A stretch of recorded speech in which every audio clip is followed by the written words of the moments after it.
বাবার সম্মান রক্ষার খাতিরে এবার নিজের ভালোবাসাকে দায়ে লাগিয়ে দিল অনুশ্রী। হ্যাঁ বন্ধুরা, ভিডিওতে লাইক দিয়ে দেখতে থাকুন। যে মুহূর্তে কিনা সুদীপের সম্পর্কে জানা বোঝার কোনো রকম কোনো সুযোগ না দিয়ে যখন কিনা অনুশ্রীকে সোজা সাজিয়ে গুছিয়ে যখন কিনা সুদীপের পরিবারের লোকেদের সামনে টেনে আনা হয়, এবং তার পর মুহূর্তে যখন কিনা অনুশ্রীর বাবা অনুশ্রীকে বলতে থাকে যে দেখ মা, আমি বরাবরই তোর পছন্দকে সম্পূর্ণরূপে প্রাধান্য দিয়েছি, এবং আমি খুব ভালো করে জানি যে আমার পছন্দ করা পাত্রকে তুই কোনো মতেই না বলবি না, এবং তার জন্যই তোর হয়ে আমি রীতিমতো সুদীপের বাবাকে কথা দিয়ে ফেলেছি, এবং আমি ঠিক করেছি যে আগামী রোববার তোর এবং সুদীপের বিয়ে সম্পন্ন করব। কারণ তুই তো খুব ভালো করে জানিস যে প্রতিটা বাবারই একটা স্বপ্ন যে নিজের মেয়ের কন্যা সম্প্রদান করা, এবং সেই হিসেবে আমি যত শীঘ্রই সম্ভব আমি তোর এবং সুদীপের চাকা ত্যাগ করে দিতে চাই। এবং সুদীপে এতটাই ভালো একটা ছেলে, এবং আমি খুব ভালো করেই জানি ওর সম্পর্কে, তাই আমি আর কোনো মতেই আর পিছপা হইনি, এবং তোকে জিজ্ঞেস করার কোনো রকম কোনো প্রয়োজন মনে করিনি। এবার তুই আমাকে বলতো, আমি যে এত বড় মুখ করে সুদীপের পরিবারের লোকেদের সামনে এই সমস্ত কথা বলেছি, আমি কি ভুল করেছি বলতো?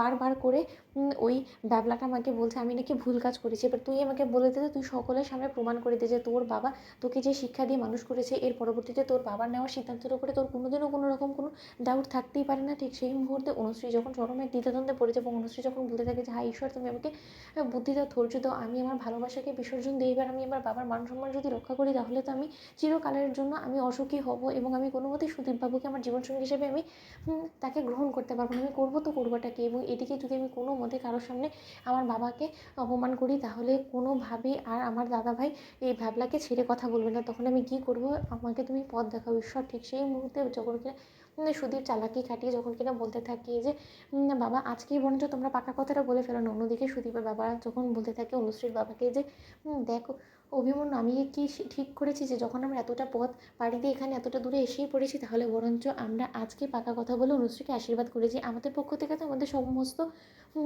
জোগাড়যন্ত্র করাই আছে, এবং যতটুকু আমাদের সুদীপকে আশীর্বাদ করার কথা সেটা না হয় তোরা বিয়ের দিনই সেরে ফেলিস, তাহলে আজ বরঞ্চ আমরা অনুশ্রীকে আশীর্বাদ করে যাই। ঠিক সেই মুহূর্তে নিজের চোখের সামনে নিজের ভালোবাসার মানুষটাকে নিজের থেকে অনেকটা দূরে চলে যেতে দেখে ভ্যাবলার যখন চোখের জল ধরে রাখতে না পেরে অঝরে কাঁদতে থাকে, ঠিক সেই মুহূর্তে আয়ুষ যখন বলতে থাকে যে এখানে একদম চোখের জল ফেলে তুই দুর্বল হবি না, কারণ তোর চোখের জল রীতিমতো অনুশ্রীকে দুর্বল করে তুলবে, তুই সেটা বুঝে উঠতে পারছিস না। ঠিক সেই মুহূর্তে ঈশান যখন বলতে থাকে যে আমার জন্য যদি ওর মন সত্যি কাঁদতো ভাইটা, তাহলে তো অন্তত আর যাই হোক না কেন ও সুদীপের সঙ্গে নিজের আশীর্বাদটা সম্পন্ন হতে দিত না, কোনোভাবেই কোনো না কোনোভাবে ও বাধা দেওয়ার চেষ্টা করতো। ঠিক সেই মুহূর্তে কুসুম বলতে থাকে যে ঈশান সাহেব, আপনার মাথা খারাপ হয়ে গেছে বলুন তো? ও বাবা এবং ওর ভালোবাসার মানুষ, ওই দুজনের মধ্যে কী করে কোনো একজনকে বেছে নেবে বলুন তো? ও তো রীতিমতো বেচারি দ্বিধাদ্বন্দ্বে পড়ে গিয়েছে, এবং ওর এই পরীক্ষাটা রীতিমতো এতটাই কঠিন যে যেটার মধ্যে কিনা ও যদি উতরে যায় তা সত্ত্বেও ও একজন না একজনের কাছে হেরে যাবেই। তো বন্ধুরা, লাইক এবং শেয়ার করে সাবস্ক্রাইব করতে ভুলো না।